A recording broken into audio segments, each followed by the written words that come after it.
me llamo Avery Sullivan. Tenía 29 años cuando mi papá se saltó mi toma de protesta como abogada por ir a la inauguración de la casa de mi hermano. 10 minutos antes de la ceremonia ya me temblaba la mano derecha. No era por nervios ni por dudar de mí misma, sino por el peso de por fin llegar a ese día después de 3 años de la carrera de Derecho, 2 trabajos al mismo tiempo y un examen de barra que casi me deja en la lona. La noche anterior, mi papá me había dejado un mensaje de voz. Primera fila, hija. Esto no me lo pierdo por nada del mundo. Lo escuché una vez en el pasillo del juzgado y luego entré a la sala. 2 sillas de la primera fila estaban vacías. Sobre uno de los asientos había una tarjeta blanca que decía, Familia Sullivan. Me quedé viendo las puertas hasta que la secretaria llamó a mi grupo. Fue entonces cuando mi celular se iluminó, la pantalla se llenó de fotos de la inauguración de la casa de mi hermano. Champaña, globos dorados, mis papás uno a cada lado de él. Mi papá con una copa en la mano, debajo de una foto que decía, la familia sí se presenta. La publicación tenía la hora marcada, 11:08. Mi protesta empezó a las 11:10. Levante su mano derecha, dijo la jueza. Me temblaban más los dedos cuando bloqueé la pantalla del teléfono. Repetí cada palabra con voz firme, mientras esa tarjetita blanca con nuestro apellido me miraba desde la silla vacía. Cuando llegaron los aplausos, ya no volví a voltear hacia la puerta. Mi papá me escribió 20 minutos después, ahorita te explicamos. Guardé su mensaje de voz, la captura de pantalla y la tarjeta de invitado que nadie usó dentro de mi carpeta de la ceremonia. En ese momento pensé que solo eran la prueba de una promesa rota. 93 días después, mi papá pondría otro montón de papeles en mis manos, y ahí entendería que faltar a mi ceremonia había sido la más pequeña de las decisiones que tomó a mis espaldas. Pero antes de contarte qué escondían esos papeles, y qué pasó después de la llamada que dejó a todos helados en ese cuarto, dime, ¿qué hora es donde tú estás y desde dónde me estás viendo? Quiero ver hasta dónde llega esta historia. 3 meses después, mi papá se paró afuera de mi departamento con un paquete de documentos de hipoteca apretado contra el pecho. Pero para entender por qué dejé la puerta con la cadena puesta, primero tienes que saber cómo fueron esos 93 días. La mañana después de mi ceremonia, mi papá por fin marcó. Se llama Thomas Sullivan, y se pasó buena parte de mi infancia repitiéndome que una promesa no vale nada si no te cuesta algo cumplirla. Esa mañana me dijo que el vendedor de la casa de mi hermano había adelantado la fecha de la inauguración, y que las fotos familiares importaban porque Tyler solo compra su primera casa una vez en la vida. Le contesté que, generalmente, la gente también se recibe de abogada una sola vez. Suspiró como si lo estuviera interrogando por una simple multa de tránsito. Mi mamá, Diane, se metió a la llamada y dijo, ¿no podemos dejar de convertir un error de horarios en una crisis familiar? Ninguno de los dos me preguntó cómo se sintió tomar la protesta. Ninguno preguntó quién me tomó la foto cuando terminó la ceremonia. Les dije que tenía que colgar, y por primera vez no volví a marcar para arreglar las cosas. El silencio, con el tiempo, me sirvió. Empecé a construir rutinas propias en el lugar donde antes buscaba su aprobación. Llevé mi primera audiencia de prueba sin voltear ni una vez hacia las bancas del público. Encontré un error en un contrato de arrendamiento comercial que le ahorró a un cliente casi $40,000.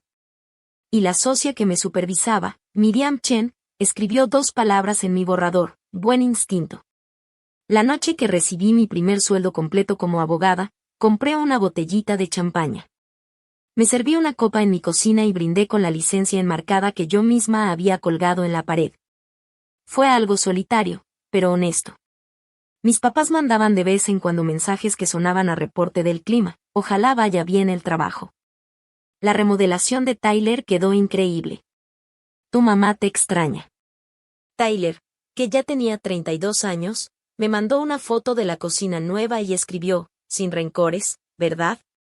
Su esposa, Jenny, aparecía al fondo, junto a una pila de cajas todavía sin abrir. No contesté.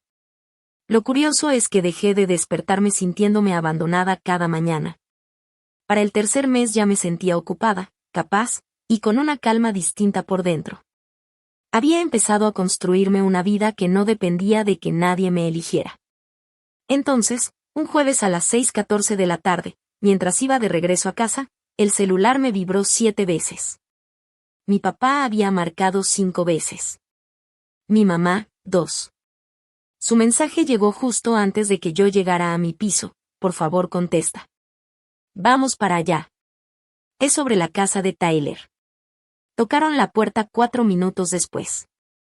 Mi papá tenía los ojos llorosos, pero ni siquiera preguntó si podía pasar.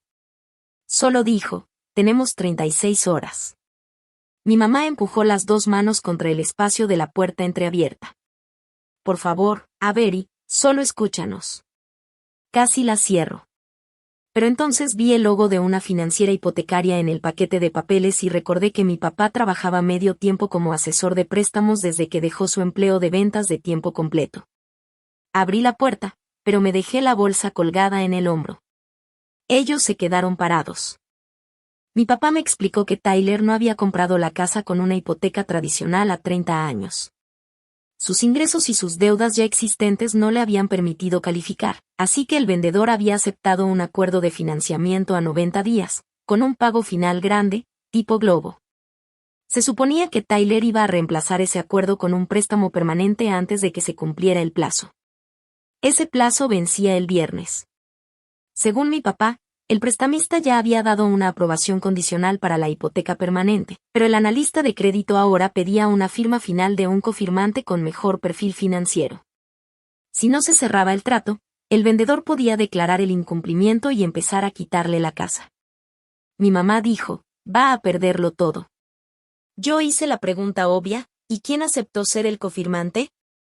Mi papá puso el paquete sobre la barra de mi cocina y lo giró hacia mí. Tú eres la única que lo puede salvar, me dijo. No toqué la pluma que me ofrecía. En vez de eso, empecé a hojear las páginas.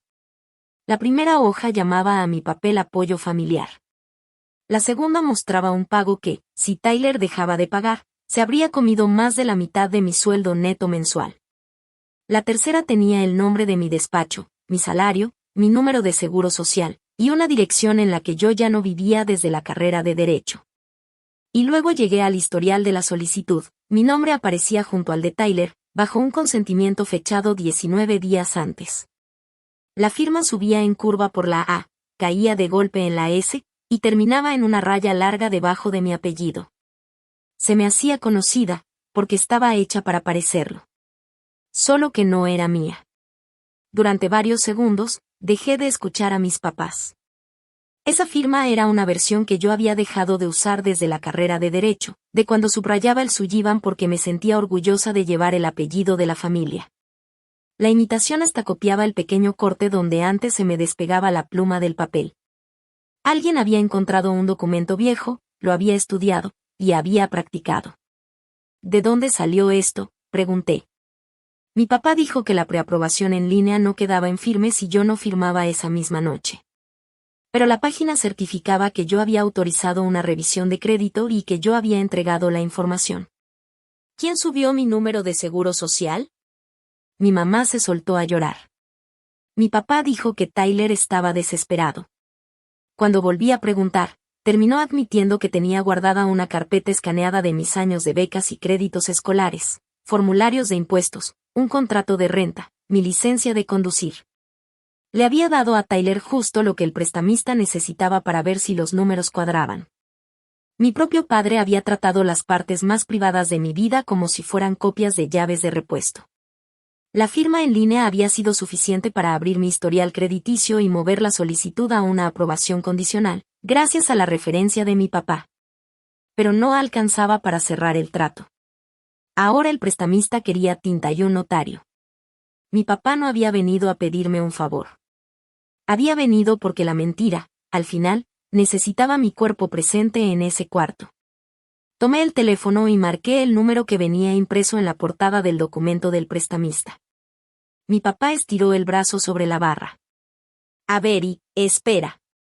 Di un paso atrás y puse la llamada en altavoz. Cuando contestó la representante, pedí que me comunicaran con el departamento de fraudes. Mi mamá dejó de llorar tan de golpe que sentí que el cuarto se encogía. A mi papá se le fue el color de la cara. Por favor, no, susurró. Le di al especialista de fraudes mi nombre, el número de solicitud y los últimos 4 dígitos que aparecían en la hoja. Luego dije, yo no solicité este préstamo. Yo no autoricé ninguna revisión de crédito. La firma que me atribuyen es falsificada, y se presentaron documentos con mi identidad sin mi consentimiento. La especialista no canceló la hipoteca con solo apretar una tecla. Puso un bloqueo de seguridad, generó un número de caso, y me dijo que los investigadores conservarían los registros del portal y pedirían una declaración jurada. Me recomendó levantar un reporte de robo de identidad, congelar mi crédito y avisar a la policía. Cuando colgué, mi papá por fin admitió por qué estaba tan asustado. Su código de referencia como empleado quedaba ligado al caso. La investigación no se iba a quedar solo con Tyler. Mi mamá se agarró del respaldo de una silla. Vas a arruinar a tu padre por puro papeleo. Sentí esa náusea de ver mi propio nombre separado de mí, usado como herramienta. Una firma convierte una intención en una consecuencia. Y mi familia había convertido la mía en un disfraz para su hijo favorito. Si el préstamo se cerraba, el historial de pagos iba a quedar pegado a mi crédito. La responsabilidad podía llegar hasta mi sueldo, y cualquier rechazo futuro me podía hacer ver como cómplice. Yo había hecho un juramento de respetar la ley, mientras las mismas personas que me vieron crecer me estaban pidiendo que le pusiera fecha atrasada a mi consentimiento. No me estaban pidiendo que ayudara a Tyler. Me estaban pidiendo que convirtiera un fraude ya consumado en una obligación legalmente válida. Les pedí que se fueran. Mi papá todavía intentó un último argumento. Tyler iba a pagar cada mensualidad, la casa iba a subir de valor, y yo nunca iba a perder ni un peso. Le dije que ninguna de esas promesas podía reparar el primer delito que hizo falta cometer para que todas esas promesas fueran posibles. Cuando se negó a moverse de ahí, abrí la puerta y le dije que iba a llamar a seguridad del edificio. Se fueron y dejaron el paquete de papeles. Esa noche congelé mi crédito, levanté reportes en identitytheft.gov y con la policía, y le mandé al prestamista una línea de tiempo de todo lo ocurrido. Encontré la firma original que habían copiado en un contrato de renta de hace 7 años que mi papá había guardado. A las 10:07 de la mañana, el prestamista confirmó que la solicitud había quedado bloqueada. El investigador también me reenvió un correo que mi papá había mandado 2 semanas antes. Mi hija está totalmente de acuerdo, pero anda de viaje por trabajo. Por favor sigan avanzando el trámite hasta que todos podamos firmar juntos. Esa frase me dolió más que la firma falsa. Mi papá había hablado en mi nombre y había usado su credibilidad para que el prestamista confiara en una mujer que nunca estuvo presente. Si alguien puede ensayar tu firma y llamarlo cooperación familiar, ¿desde cuándo lleva tratando tu identidad como si fuera de su propiedad? Volví a ver la tarjetita de la silla vacía que guardaba en mi carpeta de la ceremonia. Faltar a mi protesta y falsificar la solicitud eran, en el fondo, el mismo acto. Mi presencia era opcional, pero mi nombre estaba disponible para usarse. El domingo por la tarde me paré afuera del comedor de mis papás y me puse un audífono para escuchar de nuevo el viejo mensaje de voz de mi papá. Primera fila, hija. Esto no me lo pierdo por nada del mundo. 11 segundos. Eso fue todo lo que necesité para calmarme. Guardé el teléfono en la bolsa y entré con el paquete original de la hipoteca bajo el brazo. Tyler había acomodado la mesa como si fuera una negociación que ya daba por ganada. Mi papá se sentó en un extremo, mi mamá en el otro, y Tyler puso a Jenny a su lado, como si con solo tenerla ahí demostrara que la casa era cosa de un matrimonio y no la escena de un fraude. Había un plato puesto para mí, pero nadie había tocado la comida. Tyler empezó a hablar antes de que yo me sentara. El prestamista exageró todo nada más porque tú usaste la palabra, robo de identidad, punto. Hablaba fuerte, seguro de sí mismo, ya reescribiendo lo que había pasado. Esto todavía se puede arreglar si mañana llamas y dices que fue un malentendido. Sentí el corazón latiéndome hasta la garganta. Todo mi instinto de hija me empujaba a explicar y explicar hasta que ellos aprobaran mi explicación. Todo mi instinto de abogada, el que apenas estaba formando, me decía que hiciera preguntas cortas y dejara que las mentiras se llenaran solas de silencio.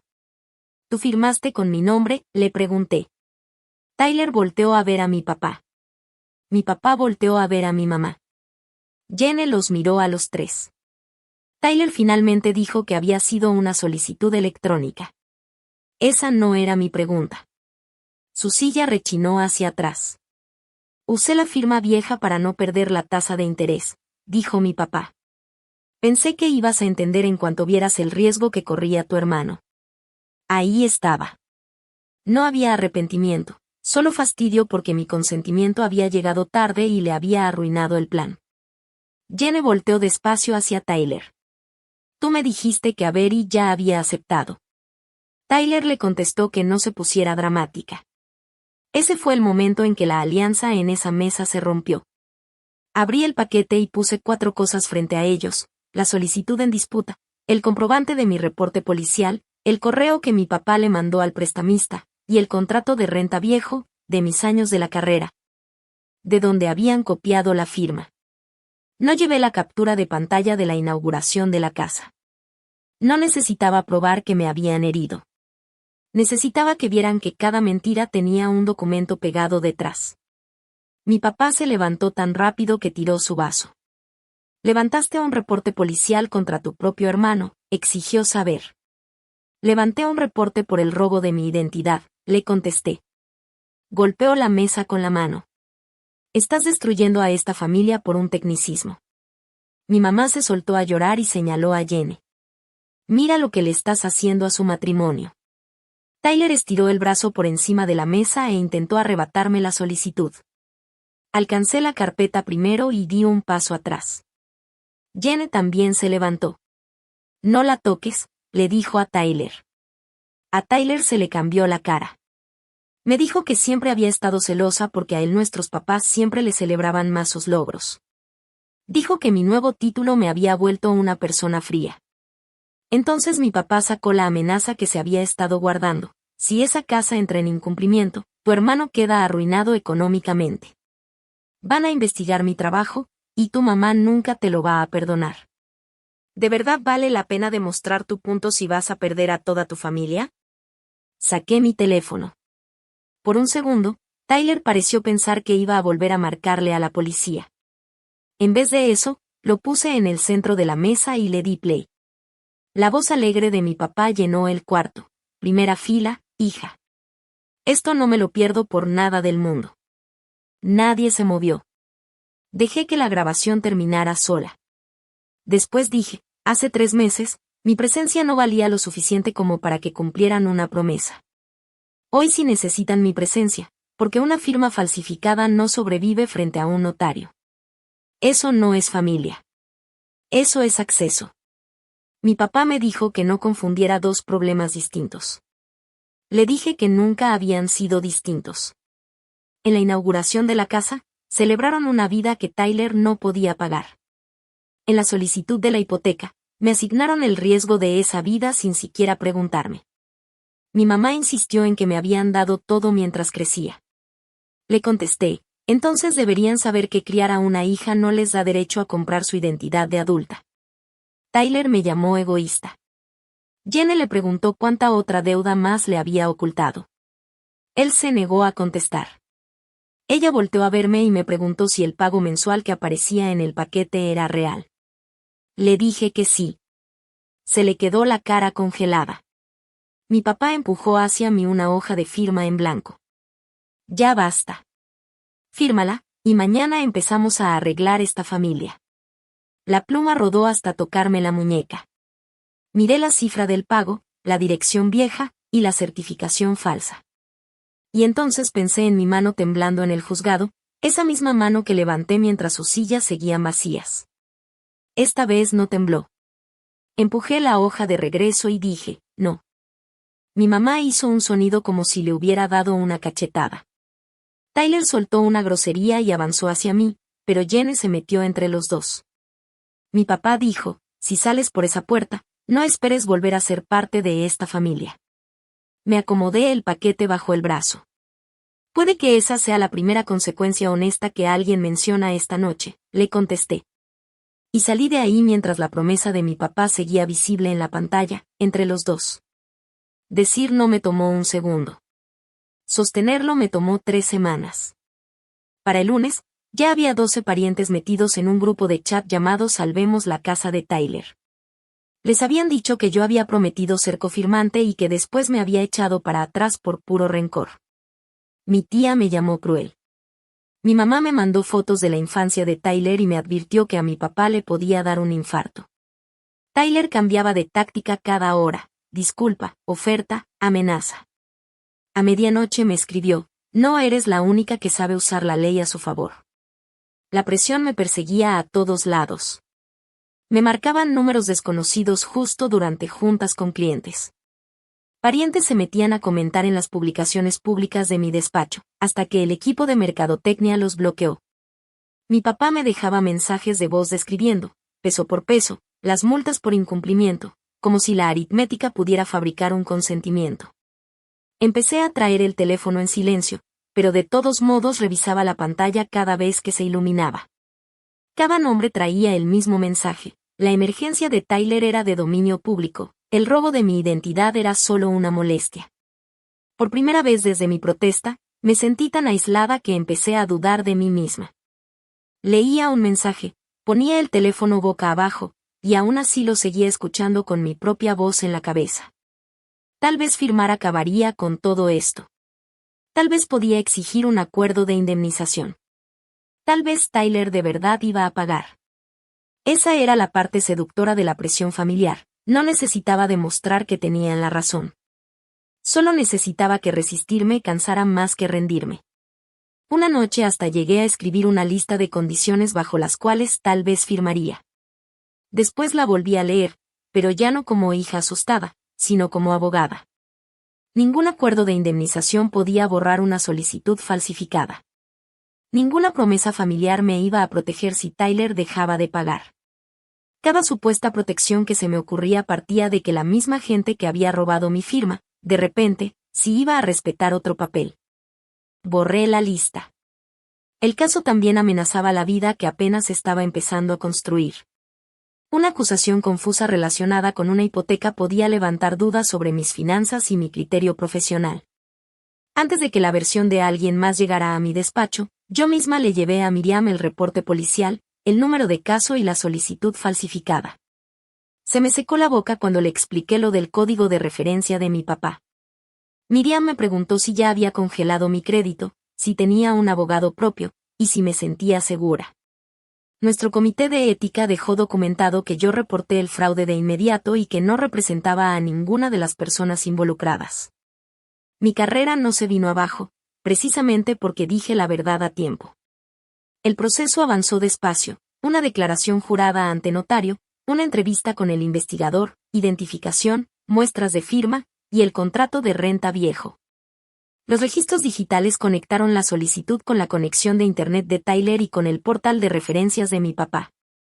El área de cumplimiento le suspendió el acceso.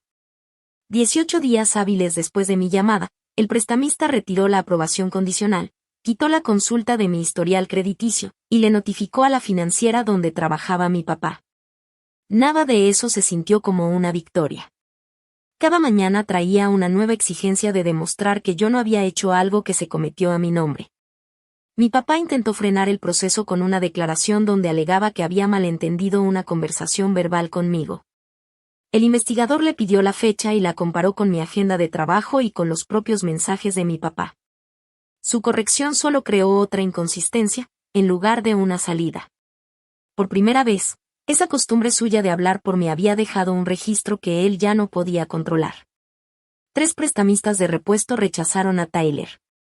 Un prestamista privado le ofreció una tasa imposible de pagar, y el vendedor de la casa le mandó un aviso de incumplimiento con recargos por atraso.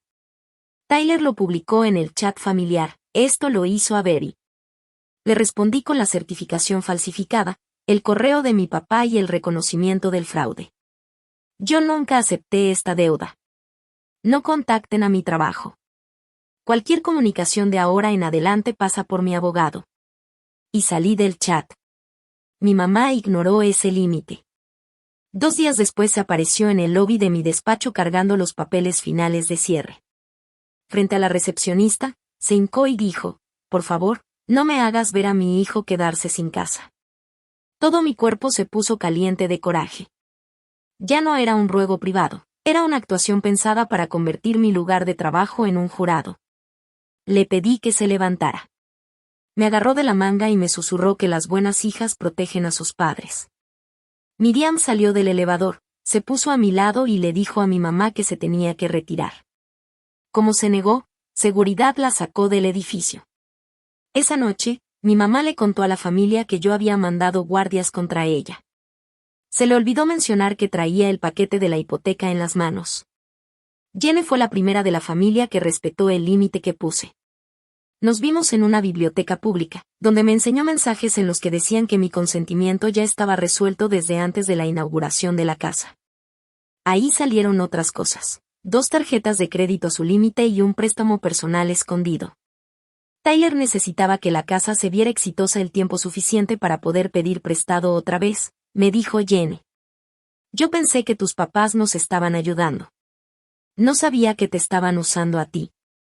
No me pidió que firmara nada.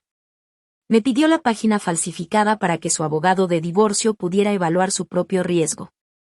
Le di a Jenny únicamente los documentos que su abogado podía usar de forma legítima. Yo no filtré registros ni provoqué a propósito el derrumbe de Tyler. Simplemente dejé de esconder lo que él mismo había construido. Jenny se mudó 11 días después. El vendedor demandó para hacer valer el acuerdo. A mi papá lo suspendieron sin goce de sueldo. ¿Conseguiste lo que querías?, me dijo mi mamá. Lo que yo quería era recuperar mi nombre, le contesté. Que sus planes no pudieran sobrevivir sin robármelo no fue un castigo que yo inventé. Las consecuencias no llegaron como una sola explosión que dejara satisfecha a nadie. Llegaron poco a poco: sobres, audiencias, cuentas congeladas, invitaciones canceladas, y cosas que sacaban de una casa que alguna vez estuvo llena de champaña. El primer derrumbe visible pasó 6 semanas después de que el prestamista se retiró. Tyler puso a la venta su camioneta nueva, 2 relojes, los muebles del patio y esa pantalla enorme que salía en las fotos de la inauguración de la casa. Vendió casi todo por menos de lo que debía. Ese dinero le alcanzó para pagar honorarios legales y una parte del pago final, pero no le alcanzó para arreglar el incumplimiento. Cuando el vendedor se negó a dar otra prórroga, la separación de Tyler y Jenny se hizo pública. Jenny pidió el divorcio y le pidió a la corte que ninguna deuda abierta sin su conocimiento le fuera atribuida a ella. Tyler siguió culpándome, hasta que las pruebas empezaron a ser más específicas que su versión de los hechos. El registro del portal del prestamista mostraba que él mismo había subido mi contrato de renta viejo, había capturado mi número de seguro social y había marcado la casilla que certificaba que yo estaba presente. En un borrador de su laptop encontraron 3 versiones distintas de mi firma. El correo de mi papá mostraba que él sabía perfectamente que yo no había aceptado, y aún así le pidió a su excompañero de trabajo que mantuviera vivo el trámite mientras él me convencía. Como yo ya había levantado un reporte policial, el equipo legal del prestamista le mandó los documentos al investigador que llevaba mi denuncia. Pasé meses contestando preguntas, confirmando fechas, y repitiendo una y otra vez que quería que quitaran esa deuda falsa, aunque Tyler le terminara pagando al vendedor. Nunca se trató de un simple pago atrasado. Se trató del uso deliberado de la identidad de otra persona para obtener crédito. La financiera de mi papá terminó primero su revisión interna. Le cancelaron el puesto de medio tiempo por saltarse los procedimientos de verificación de identidad y por tergiversar mi consentimiento. El regulador estatal abrió un caso de licencia en cuanto recibió el expediente de cumplimiento. Mi papá evitó una audiencia disputada firmando una orden de conformidad, pagando una multa civil y entregando su licencia de originador de préstamos. El resultado se publicó en el boletín mensual del regulador, el mismo boletín que leían sus antiguos compañeros de trabajo. Las referencias se acabaron. Una asociación de bienes raíces, donde durante años se había presentado como el que sabía cerrar tratos difíciles, lo sacó de su comité. Hombres que antes lo llamaban un cerrador nato dejaron de contestarle los mensajes. No solo perdió el ingreso extra, perdió la reputación que usaba para convencer a todos de que sus atajos eran, en realidad, sabiduría. El proceso penal tardó más. 8 meses después de aquella noche en mi departamento, Tyler aceptó un acuerdo de culpabilidad por cargos de robo de identidad y falsificación, ambos delitos graves. Evitó la cárcel porque no tenía antecedentes previos, entregó sus dispositivos electrónicos y aceptó pagar restitución. Pero la sentencia no fue leve, Recibió 2 años de libertad condicional supervisada, 300 horas de servicio comunitario, clases obligatorias de educación financiera. Y una orden que le prohíbe abrir crédito a nombre de otra persona o trabajar en cualquier puesto con acceso a información financiera de clientes. La condena empezó a salir en las verificaciones de antecedentes. El incumplimiento de la hipoteca y la deuda pendiente terminaron de dañar lo poco que le quedaba de crédito. Durante años, cosas comunes y corrientes, un crédito automotriz, un departamento decente, hasta algunos trabajos, iban a requerir explicaciones que empezaban con mi nombre y terminaban con su declaración de culpabilidad. La casa duró más que las fotos de la fiesta. 5 meses después de que empezó el pleito, Jenny cedió su parte como parte del acuerdo de divorcio. Tyler siguió peleando contra el vendedor hasta que los honorarios de su abogado se comieron lo último que le quedaba del dinero de la camioneta y los muebles. Al final, la corte autorizó que vendieran la propiedad. Lo que se sacó de la venta no alcanzó para cubrir el pago final, las multas y los costos legales, y a Tyler le quedó una sentencia de adeudo de más de $60,000.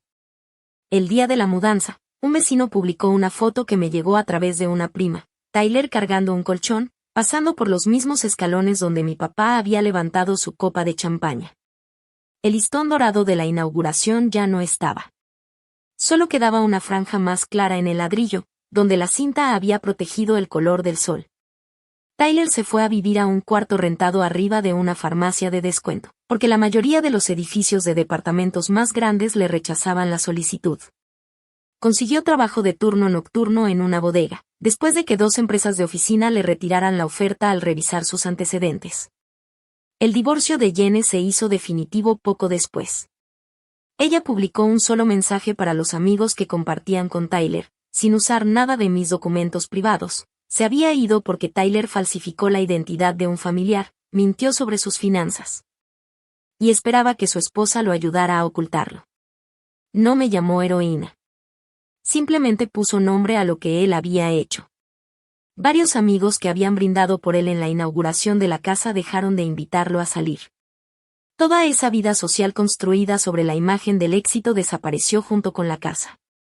El castigo de mi mamá fue distinto, porque a ella ningún juez la sentenció.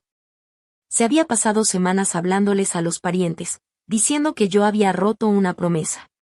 Después de que Jenny corrigió la versión de los hechos y se hizo pública la orden contra la licencia de mi papá, esos mismos parientes compararon los mensajes de mi mamá con los documentos que yo había compartido.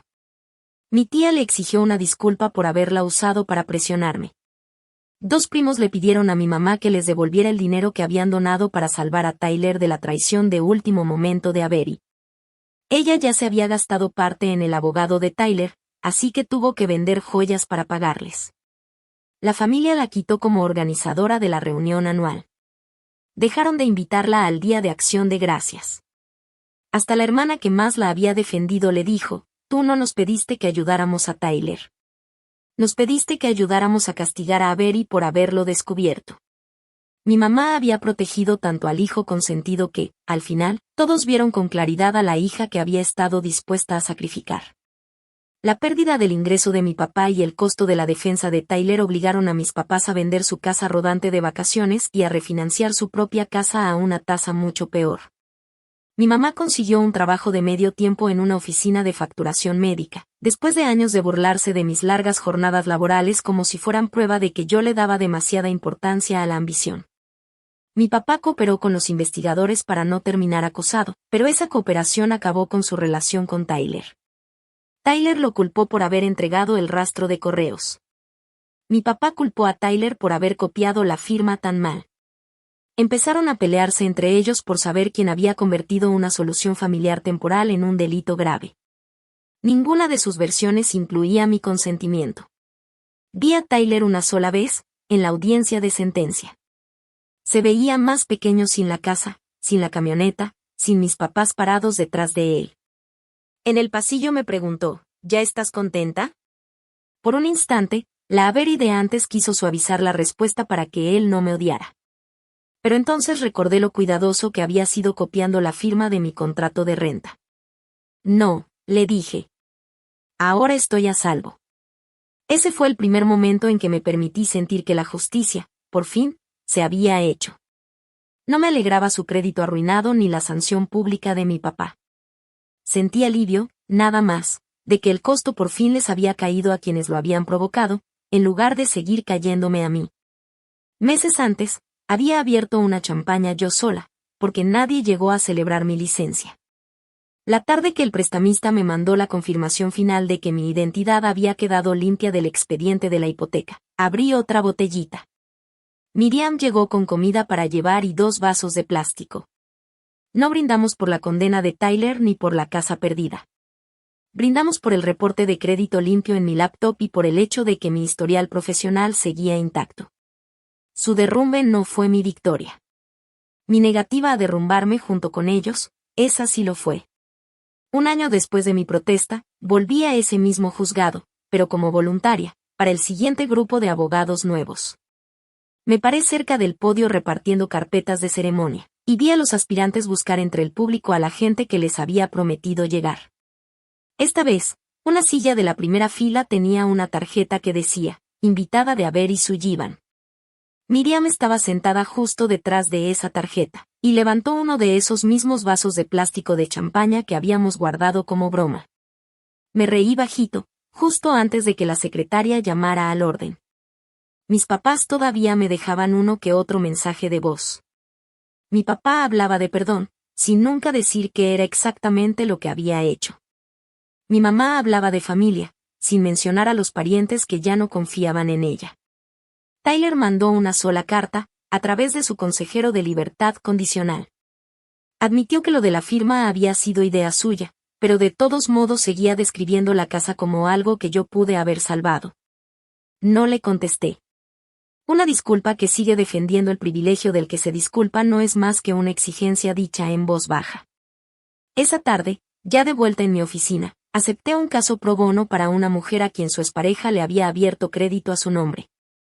Al final de la carta de representación, firmé a Avery Sullivan con la firma sencilla que uso ahora. Sin subrayado decorativo, sin orgullo prestado, sin dudar ni un segundo. La vieja solicitud falsificada seguía guardada en un expediente de evidencia sellado, del otro lado del escritorio. Las 2 firmas ya ni siquiera se parecían. Pero lo más importante es que esas 2 mujeres tampoco se sentían igual. Una se había pasado años esperando a que su familia por fin la eligiera. La otra ya entendía que elegirse a sí misma no era ningún acto de crueldad. Todavía guardo esa tarjetita blanca de familia Sullivan de mi primera ceremonia, hasta el fondo de un cajón.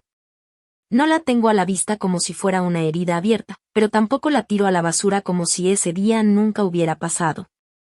Me recuerda el precio exacto de una promesa vacía, y también me recuerda el momento en que mi mano, la misma que temblaba, por fin se quedó lo bastante firme como para proteger el nombre que quisieron usar sin permiso. Así que te dejo esta pregunta. Cuando tu propia familia te pide que firmes para tapar la verdad, y así salvar una vida que construyeron a costa de tu identidad, negarte es venganza. ¿O es la primera forma honesta de respetarte a ti mismo? Ojalá esta historia te haya dejado, además de un final que se siente justo, algo en que pensar. Los personajes y los conflictos son ficticios, pensados solo para dejarnos una reflexión. Ojalá te quede claro que hay quienes tratan el perdón como si fuera un permiso para no cambiar nunca. Pero el perdón de verdad nunca debería obligarte a bajar tus estándares, ni a olvidar el patrón que te enseñó, precisamente, a tener cuidado.